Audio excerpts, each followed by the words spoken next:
जय हिंद दोस्तों। देखिए जनवरी 2023 में आप लोगों के लिए एक और नया भर्ती निकल के आ गया है दोस्तों। और ये भर्ती जो है 31 जनवरी 2023 इसका लास्ट डेट है। ठीक है, एक्चुअली दोस्तों ये भर्ती निकाला गया है LIC की तरफ से। LIC आप सभी तो जानते ही होंगे, जिसको कहते हैं life Insurance corporation, Bharatiya Jeevan बीमा निगम। इस पे दोस्तों 300 पोस्ट है, टोटल 300 सीट के लिए भर्ती निकला है। और पोस्ट का नाम है AAO।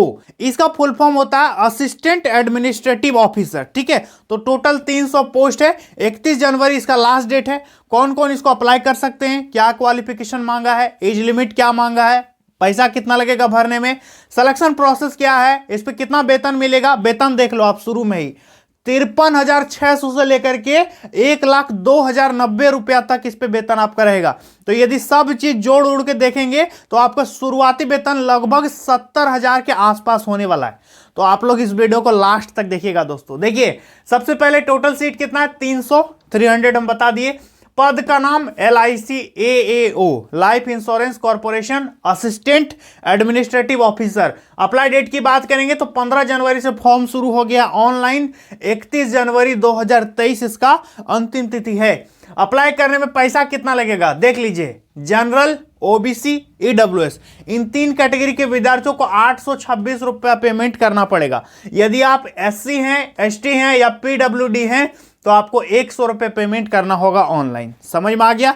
इसके बाद उम्र सीमा की बात करेंगे। एज लिमिट कितना मांगा है देखिए, 21 से 30 साल। 1 जनवरी 2023 से आपका एज काउंट करेगा। 21 से लेकर के 30 इयर्स आपका एज लिमिट इस पे होना चाहिए। OBC है तो 3 साल छूट मिल जाएगा। यदि आप SC ST कैंडिडेट हैं तो 5 साल का एज में रिलैक्सेशन देखने को मिल जाएगा। अब योग्यता क्या मांगा गया है दोस्तों, एलिजिबिलिटी, एजुकेशनल क्वालिफिकेशन, इसको कौन कौन अप्लाई कर सकता है। तो देखिए दोस्तों, आपने किसी भी स्ट्रीम में यदि ग्रेजुएशन कर रखा है, आर्ट्स में, साइंस में, कॉमर्स में, कितनों भी परसेंटेज है आपका, यदि बैचलर डिग्री है, आपने BA BCom BSc BTech कुछ भी कर रखा है तो आप इसके लिए अप्लाई कर सकते हैं। इस पर डिग्री मांगा है, ग्रेजुएशन। ठीक है, सिलेक्शन का प्रोसेस क्या रहेगा समझ लीजिए।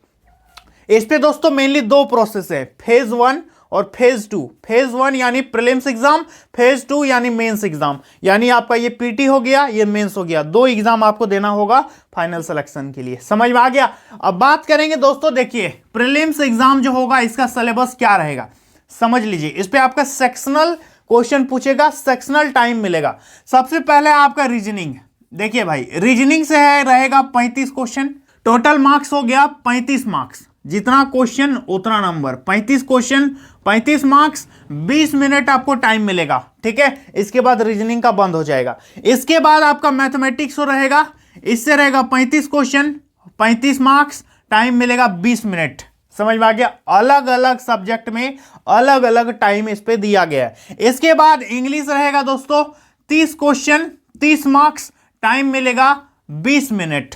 ठीक है, तो टोटल कितना हो गया, 35 35 70 और 30, 100 क्वेश्चन, 35 35 70 और 30, 100 मार्क्स, टाइम रहेगा 1 घंटा का। इस पे आपको टाइम दिया जाएगा। और सब में अलग अलग यहां पर आपका क्या दिया गया है, यहां पर दिया गया है टाइम। समझ में आ गया। मार्क्स हम दिखा दिए। अब यहां पर पेपर का मोड क्या होगा, हिंदी और इंग्लिश दोनों मीडियम में आपका क्वेश्चन आएगा। आप जिस भी मीडियम में एग्जाम देना चाहते हैं उस मीडियम में आप दे सकते हैं। अब दोस्तों यहां जो 35 35 30 हम जो बता दिए आपको, इतना इतना क्वेश्चन पूछेगा।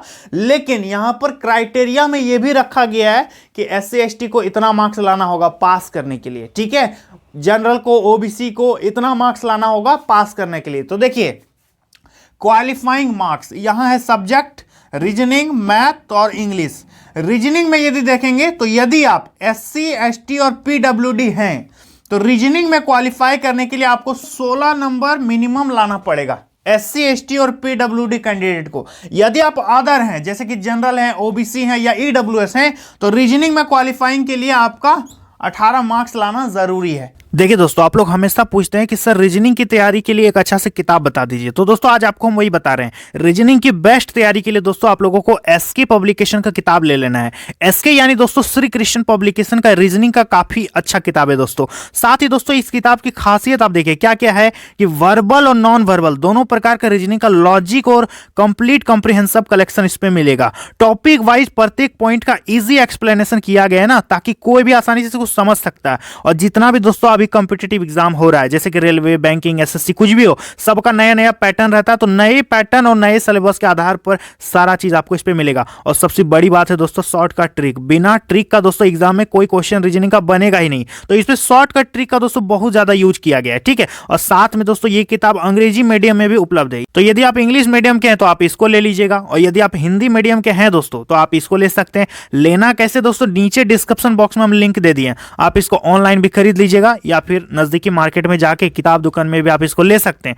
समझ में आ गया कितना जरूरी है। 18 नंबर। मैथमेटिक्स की बात करेंगे तो एससी एसटी पीडब्ल्यूडी वालों को 16 नंबर लाना होगा मैथ में, 18 नंबर अदर वालों को, ठीक है। और इंग्लिश की बात करेंगे तो 9 नंबर लाना होगा दोस्तों।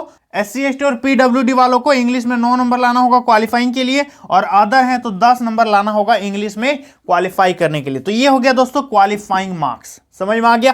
अब यहां पर देखिए कि मेंस का यदि सिलेबस देखेंगे दोस्तों, मेंस में क्या क्या पूछेगा, तो यहां पर यदि हम मेंस का सिलेबस लिखेंगे तो बहुत ज्यादा भर जाएगा बोर्ड पूरा, ठीक है। इसलिए आपको हम यहां स्क्रीन में दोस्तों दिखा देते हैं कि मेंस का आखिर सिलेबस क्या है। आप इसको देखिए और स्क्रीनशॉट लेकर के आप इसको पढ़ सकते हैं, ठीक है। तो मेंस का सिलेबस आपने देख लिया। अब यहां पर देखिए कि फेज 1 और फेज 2, फेज 1 और फेज 2 दोनों में क्या है, इंग्लिश है। दोनों में क्या है, इंग्लिश है। और इंग्लिश का एक अलग सेक्शन भी बना हुआ है। तो इंग्लिश जो है आपका केवल क्वालिफाइंग है, इंग्लिश में केवल पास करना है। क्या करना है, केवल पास करना है। इसका सैलरी का बात करेंगे, वेतन इस पे कितना है भाई, तो देखो LIC life Insurance corporation limited of India, इस पे दोस्तों 53,600 से लेकर के 1,02,090 रुपया के बीच आपका वेतन रहेगा। तो शुरुआती वेतन दोस्तों 65-70 हजार है। तो वेतन अपने आप में काफी मस्त है, इसको छोड़ना नहीं है, हर विद्यार्थी को भरना है। यदि आप ग्रेजुएट है ना तो इसका फायदा जरूर उठाइए, इसको जरूर अप्लाई कीजिएगा। इसके बाद VBI important point, VBI important point ये है दोस्तों कि बहुत सारे विद्यार्थी बोलते हैं कि सर उस नोटिफिकेशन को आप दो मुझे, जो LIC ने जारी किया है, तो उसका टेलीग्राम में हम दोस्तों डाल दिए हैं। टेलीग्राम मेरा है, मोहन सर के नाम से चैनल है, उस पर लगभग 8-9 हजार विद्यार्थी जुड़ भी चुके हैं। तो आप भी आइए और उस नोटिफिकेशन को डाउनलोड कर लीजिए, ठीक है। और एकदम फटाफट पढ़िए उसको, अच्छे से डिटेल में पढ़ो। और बाकी चीज तो हम समझा ही दिए, ज्यादा आपको उस पर पढ़ने का जरूरत पड़ेगा ही नहीं, तो आप उसको देख लीजिएगा एक बार, ठीक है। तो टेलीग्राम ID है मोहन सर, ठीक है, @मोहन सर, ज्वाइन कर लेना। इसका नोटिफिकेशन हम डाल देंगे, और कोई भी वैकेंसी आता है तो सबका नोटिफिकेशन हम डाल देते हैं। और हाँ, मेरे चैनल को आप लोग सब्सक्राइब कीजिएगा। यहां पर आपको रेलवे है, एसएससी है, बैंकिंग है, पुलिस है, राज्य का वैकेंसी है, केंद्र का वैकेंसी है, सबका अपडेट मेरे चैनल पर मिलता है। तो आप लोग क्या करोगे, हमारे चैनल को सब्सक्राइब करोगे और वीडियो को लाइक करोगे। तो आई होप दोस्तों पूरी बातें यहां पर आप लोगों को समझ में आ गई हैं। इसके अलावा यदि आपको कुछ भी जानना है, कुछ भी समझना है, तो आप क्या करोगे, कमेंट बॉक्स आपके लिए खुला है। आप बेहिचक एकदम बिना शर्माए हुए कमेंट करना। आपके कमेंट का हम उत्तर देने का मैक्सिमम ट्राई करेंगे, ठीक है, और दे ही देंगे उत्तर। तो आप लोग कमेंट जरूर करना। तो आई होप दोस्तों पूरी बातें क्लियर हो चुकी है। मैं आप लोगों को उम्मीद है कि पूरी बात समझा चुका हूं। तो चलिए आज के लिए इतना, मिलते हैं अगली वीडियो में बहुत जल्द। तब तक के लिए जय हिंद।